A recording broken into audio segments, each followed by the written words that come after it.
नमस्कार दोस्तों, आप देख रहे हैं न्यूज माइनिंग। आज हम लोग चर्चा करेंगे भूवैज्ञानिक समय माप, जिसको इंग्लिश में जियोलॉजिकल टाइम स्केल कहते हैं। आप जानते होंगे कि रिसेंटली न्यूज में आया था कि इंटरनेशनल कमीशन ऑफ स्ट्रैटिग्राफी को एक वर्किंग कमेटी ने प्रपोजल भेजा है कि जो वर्तमान में जो युग चल रहा है उसको एंथ्रोपोसीन युग का नाम दिया जाए। अभी इंटरनेशनल कमीशन ऑफ स्ट्रैटिग्राफी ने इसको एक्सेप्ट नहीं किया है, लेकिन ये अंडर कंसिडरेशन है। सो इस संदर्भ में पूरा भूवैज्ञानिक समय मान, जो जियोलॉजिकल टाइम स्केल है, वो इम्पोर्टेंट हो जाता है एग्जामिनेशन पॉइंट ऑफ व्यू से। इसलिए आज हम लोग भूवैज्ञानिक समय मान को विस्तार से पढ़ेंगे। जियोलॉजिकल टाइम स्केल या भूवैज्ञानिक समय मान पृथ्वी का इतिहास का, पृथ्वी के क्रमबद्ध विकास का एक कैलेंडर है। आप जानते होंगे कि आप अभी जिस पृथ्वी पर रह रहे हैं, आज से लाखों करोड़ों अरबों साल पहले यह पृथ्वी ऐसी नहीं थी। इसका क्रमबद्ध विकास हुआ समय के साथ, जिससे कि आज की पृथ्वी बन पाई। इसलिए ईज ऑफ स्टडी के लिए वैज्ञानिकों ने पृथ्वी के क्रमबद्ध विकास को कई चरणों में, कई समय मानों में बांटा है, जिससे ही हम लोग भूवैज्ञानिक समय मान या जियोलॉजिकल टाइम कहते हैं। आपको वो ऑर्डर ऑफ ड्यूरेशन याद होना चाहिए। सबसे बड़ा होता है इयॉन, सबसे बड़ा होता है इयॉन। इयॉन के एक इयॉन में कई इरा होते हैं, एक इरा में कई पीरियड्स होते हैं, एक पीरियड्स में कई इपॉक्स होते हैं, और एक इपॉक्स में कई एजेज होते हैं। ये आपको क्रम याद होना चाहिए। इयॉन, इयॉन के अंदर इरा, इरा के अंदर पीरियड, पीरियड के अंदर इपॉक्स, इपॉक्स के अंदर एजेज। ओके। और जो सबसे बड़ा होता है टाइम पीरियड, वो इयॉन होता है।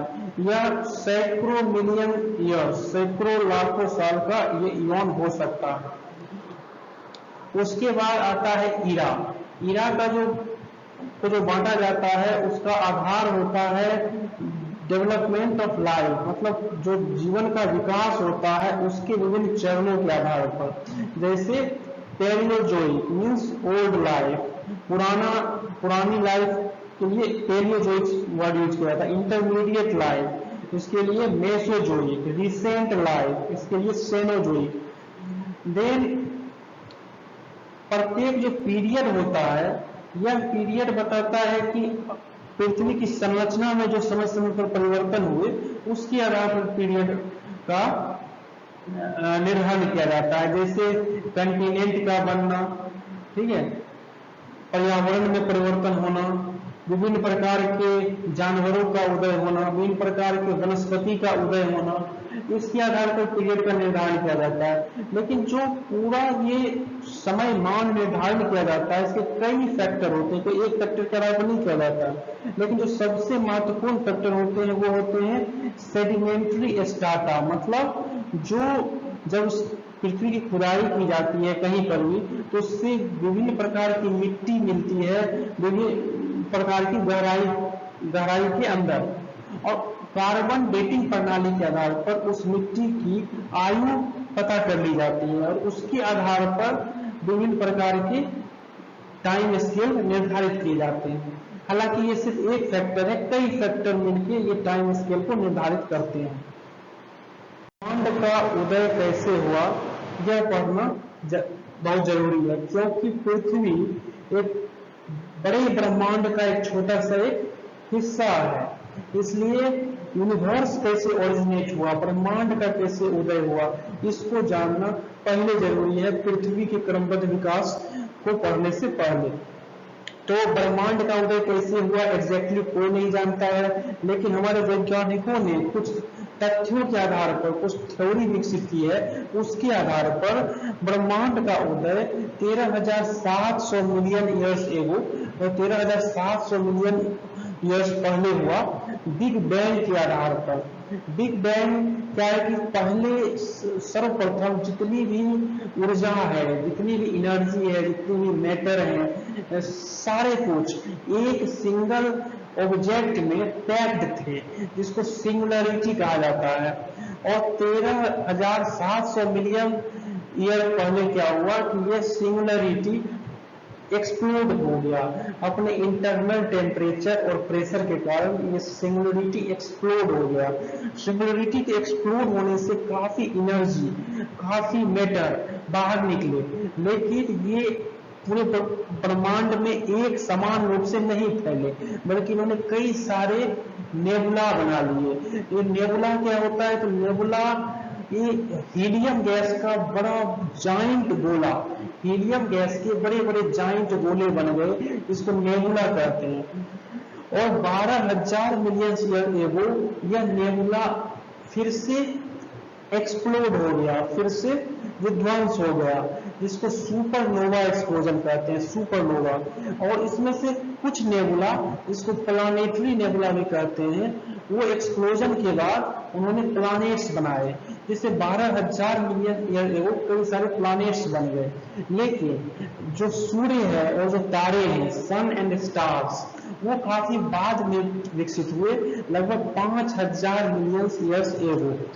और जब हम सूर्य और तारों की बात करते हैं तो ब्रह्मांड में सैकड़ों सूर्य और हजारों तारे हैं। हम ये जो 5,000 मिलियन ईयर्स एगो जो सन और स्टार, सूर्य और तारे जो निर्मित हुए, वे हमारे अपनी जो गैलेक्सी है, मिल्की वे गैलेक्सी, उसके सन, उसके तारों की बात यहाँ हो रही है। तो इस तरीके से ब्रह्मांड किस तरीके से बना और किस तरीके से बहुत सारे प्लैनेट्स बने, किस तरीके से बहुत सारे सूर्य तारे बने, ये हमने यहाँ जाना। अब हम लोग आगे चलेंगे पृथ्वी पर कि पृथ्वी का क्रमबद्ध विकास कैसे हुआ और कैसे उसे विभिन्न समय मानों में बांटा गया है।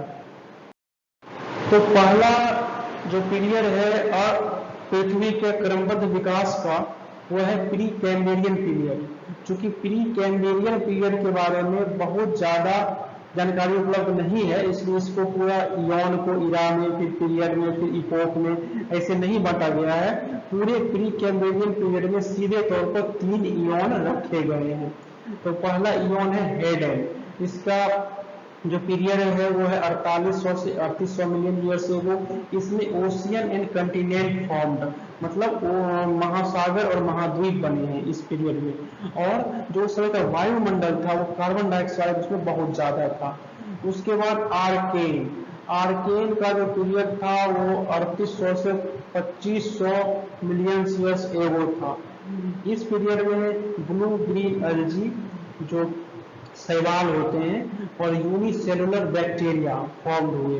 तो आप भी जानते सबसे पहले जब पृथ्वी बनी तो सबसे पहले जलीय जीवी ही बने, तो वो जलीय जीवी है, ये शैवाल और बैक्टीरिया सबसे पहले यही बने और ये आर्केन पीरियड में बने। ठीक है, उसके बाद तीसरा है प्रोटेरोजोइक पीरियड। प्रोटेरोजोइक पीरियड का जो अवधि है वो है 2500 से 570 मिलियन ईयर्स एगो। और इसमें सॉफ्ट बॉडीड एंथ्रोपॉइड्स, एंथ्रोपॉइड्स जो होता है वो आप जो इंसेक्ट्स होते हैं, कीड़े मकोड़े होते हैं, उसी को एंथ्रोपॉइड्स कहते हैं। तो प्रोटेरोजोइक पीरियड में एंथ्रोपॉइड्स बने। तो आपको यहाँ पर जितने भी इरा, पीरियड, इयॉन आप पढ़िएगा, उसके आपको एग्जैक्ट पीरियड याद रखने की जरूरत नहीं है, लेकिन किस इरा में, किस पीरियड में क्या हुआ था, यह आपको याद जरूर रखना पड़ेगा कि जैसे हेडन में क्या हुआ था, आर्केन में क्या हुआ था, प्रोटेरोजोइक में क्या हुआ था। या फिर उसको दूसरे तरीके से घुमा के पूछा जा सकता है कि जलीय जीव की उत्पत्ति किस पीरियड में हुई, और आपको मछली की उत्पत्ति किस पीरियड में हुई। इस तरीके से सवाल भी आ सकते हैं। उसमें चौथा जो हमारा इयॉन है वो है पैलियोजोइक इयॉन। और यहाँ से जो है पूरी अच्छी तरीके से बांटा गया है इयॉन, इयॉन के अंदर फिर इरा, इरा के अंदर पीरियड, पीरियड के अंदर एज, पूरा बांटा गया यहाँ से। तो जो पैलियोजोइक इयॉन है उसके अंदर 3 इरा है, पैलियोजोइक, मेसोजोइक, साइनोजोइक। पैलियोजोइक इरा की जो अवधि है वो है 570 से 245 मिलियन ईयर्स एगो, और मेसोजोइक की 245 से 65 मिलियन ईयर्स एगो, साइनोजोइक की 65 मिलियन ईयर्स एगो से अभी तक। ठीक है, तो हम लोग एक एक इरा को भी विस्तार से पढ़ेंगे। पैलियोजोइक इरा, जो पैलियोजोइक इरा है ये पैलियोजोइक इरा के अंदर 6 पीरियड्स हैं, टोटल 6 पीरियड्स है पैलियोजोइक इरा के अंदर। सबसे पहला जो पीरियड है उसको कैम्ब्रियन पीरियड कहते हैं और इसकी अवधि है 570 से 550 मिलियन ईयर से वो। इसमें मैरीन इनवर्टिब्रेट है। इनवर्टिब्रेट का मतलब होता है जिसमें रीढ़ की, वैसे जानवर जिसमें रीढ़ की हड्डी नहीं होती है उसको इनवर्टिब्रेट कहते हैं। तो जलीय इनवर्टिब्रेट जो है वो कैम्ब्रियन पीरियड में आए। फिर ऑर्डोवीशियन 505 से 448 मिलियन ईयर्स एगो। इस ऑर्डोवीशियन पीरियड में फिश आया, फिश मतलब मछली का उदय जो हुआ वो ऑर्डोवीशियन पीरियड में हुआ। फिर सिलूरियन, इसकी अवधि है 438 से 408 मिलियन ईयर्स एगो। इसमें पहली बार धरती पर मतलब भूमि पर लाइफ का पता चला। अभी तक इससे पहले जितना भी आप देख रहे हैं ऑर्डोवीशियन, इसमें मछली आई, मछली जलीय जीव है। इससे पहले कैम्ब्रियन में मैरीन इनवर्टिब्रेट, यह भी जलीय जीव है। उसके पहले आपने देखा था शैवाल, बैक्टीरिया, कीड़े मकोड़े, जितने भी चीज थे, इंसेक्ट्स, सारे क्या थे, जलीय जीव थे। पहली बार सिलूरियन पीरियड में ही जो है भूमि पर जीवन का पता चला। फिर डेवोनियन 408 से 360 मिलियन ईयर से वो। इसमें एम्फीबियंस आए। एम्फीबियंस मतलब उभयचर, जो जल और स्थल दोनों पर रह सकते हैं, उसको एम्फीबियन कहते हैं। तो ये 408 से 360 मिलियन ईयर से वो डेवोनियन पीरियड में आए। फिर कार्बोनिफेरियस पीरियड 360 से 286 मिलियन ईयर से वो। इसमें रेप्टाइल्स आए। रेप्टाइल्स मतलब होता है सरीसृप, मतलब सांप हो गया, आपको मगरमच्छ हो गया, छिपकली हो गए, ये जितने हैं सब क्या है, रेप्टाइल है। तो जो रेप्टाइल है ये कार्बोनिफेरियस पीरियड में है। फिर पर्मियन 286 से 245 मिलियन ईयर से वो। इसमें रेप्टाइल्स डोमिनेट रिप्लेस्ड एम्फीबियंस। इसमें जो रेप्टाइल है वो डोमिनेट करने लगे और जो एम्फीबियंस थे उसको इन्होंने रिप्लेस किया। मतलब जो सांप, जो क्रोकोडाइल है, मगरमच्छ, छिपकली, ये डोमिनेट करने लगे पृथ्वी को। फिर मेसोजोइक इरा में 3 पीरियड्स हैं, टिरैसिक, जुरैसिक एंड क्रेटेशियस। जो टिरैसिक पीरियड है उसकी अवधि है 245 से 208 मिलियन ईयर से वो। इससे फ्रॉग्स एंड टर्टल्स, मेढक बने और मेढक और टर्टल में कछुआ, मेढक और कछुआ इस पीरियड में आए, ट्रेसिक पीरियड्स में। फिर जुरासिक पीरियड 208 से 144 मिलियन ईयर से वो। ये डायनासोर का युग था, इसमें डायनासोर आए पृथ्वी पर 208 से 144 मिलियन। ये बहुत ही चर्चित पीरियड है क्योंकि बहुत सारी फिल्में भी बनी है जुरासिक पार्क के थीम पर। तो ये बहुत ही चर्चित पीरियड है, डायनासोर्स का पीरियड है जुरासिक पीरियड। उसके बाद क्रेटेशियस 144 से 65 मिलियन ईयर से वो। इसमें एक्सटेंशन ऑफ डायनासोर का एक्सटेंशन हो गया, तो ये पीरियड है क्रेटेशियस। तो मेसोजोइक इरा बिल्कुल सिंपल है, ये डायनासोर से संबंधित है। जुरासिक में डायनासोर का उदय हुआ और क्रेटेशियस में फिर डायनासोर का पतन हो गया। ठीक है। फिर साइनोजोइक इरा, ये इरा बहुत महत्वपूर्ण है क्योंकि सबसे रिसेंट इरा है, इसी इरा में हम लोग जी रहे हैं। इसलिए ये जो साइनोजोइक इरा है, इस अभी तक आपको सिर्फ ये याद रखना था कि किस इरा में क्या क्या हुआ, बट यहाँ आपको प्रत्येक चीज याद रखना होगा क्योंकि ये सबसे रिसेंट इरा है, ये महत्वपूर्ण इरा है। तो इसको हम लोग डिटेल में पढ़ते हैं। साइनोजोइक इरा में 2 पीरियड है, tertiary period, quaternary period. Tertiary period में जो पैलोसीन, इयोसीन, ओलिगोसीन, मियोसीन, प्लियोसीन इपोक्स हैं। क्वाटरनरी में प्लिस्टोसीन, होलोसीन, एंथ्रोपोसीन है।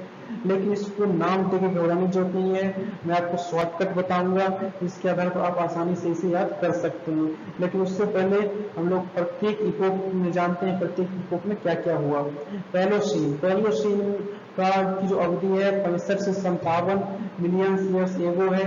इसमें स्मॉल मैमल्स, रैट्स एंड माइस, छोटे छोटे स्तनधारी जीव आए।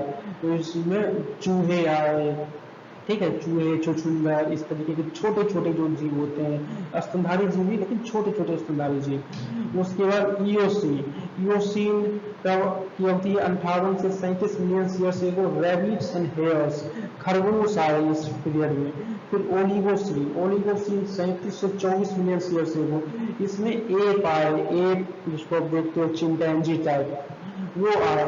फिर मियोसीन 24 से 5 मिलियन ईयर से वो, इसमें प्लांट्स एंड ट्रीज आए। आप देख सकते हैं कि जो वनस्पति है वो कितना लेट से आए हैं, ये मियोसीन में आए हैं 24 से 5 मिलियन ईयर से वो में। फिर पीलियोसीन 5 से 2 मिलियन ईयर से वो, इसमें अर्ली ह्यूमन एंसेस्टर्स आए। एंड फिर क्वाटरनरी पीरियड शुरू होता है, जिसमें पहला प्लीस्टोसीन 2 मिलियन ईयर्स एगो से 10,000 ईयर्स एगो, इसमें होमोसेपियंस आए। होमोसेपियंस क्या है? हमारे इमीडिएट इंसेस्टर हैं, हमारे पूर्वज हैं होमोसेपियंस। जो आज हम लोग हैं वो होमोसेपियंस से डेवलप होकर बने हैं।